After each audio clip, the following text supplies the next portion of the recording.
ಕೆಲವೊಬ್ಬರು ಹೆಂಡತಿಗೆ ಹೇಳ್ತಾರೆ ದರಿದ್ರ ಅಂತ.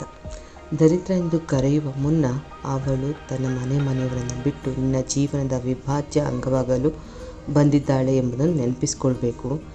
ತಂದೆ ತಾಯಿಯನ್ನು ಬಿಟ್ಟು ಹೊಸ ಜೀವನದ ನಿರೀಕ್ಷೆ ಇಟ್ಟು ನಿನ್ನ ಮನೆಗೆ ಬಲಗಾಲಿಟ್ಟು ಬಂದಳಲ್ಲ ಹೆಂಡತಿ, ಅವಳಲ್ಲ ದರಿದ್ರ. ನಿನ್ನಲ್ಲಿ ಎಷ್ಟೇ ಶ್ರೀಮಂತಿಕೆ ಇದ್ದರೂ ಒಂದು ಹೆಣ್ಣಿನ ಅಸಹಾಯಕ ಸ್ಥಿತಿಯ ಬಳಸಿ ಅವಳನ್ನು ಅವಹೇಳನ ಮಾಡುವ ನಿನ್ನ ಮನಸ್ಥಿತಿ ದರಿದ್ರ. ಹೆಂಡತಿ ನಿಮ್ಮ ಅದೃಷ್ಟವನ್ನು ಕಸಿದುಕೊಳ್ಳಲು ಬಂದಿಲ್ಲ, ಪ್ರೀತಿ, ತ್ಯಾಗ ಮತ್ತು ಜೊತೆಯಾಗಿ ಬದುಕುವ ಭರವಸೆಯನ್ನು ತಂದುಕೊಡಲು ಬಂದಿದ್ದಾಳೆ.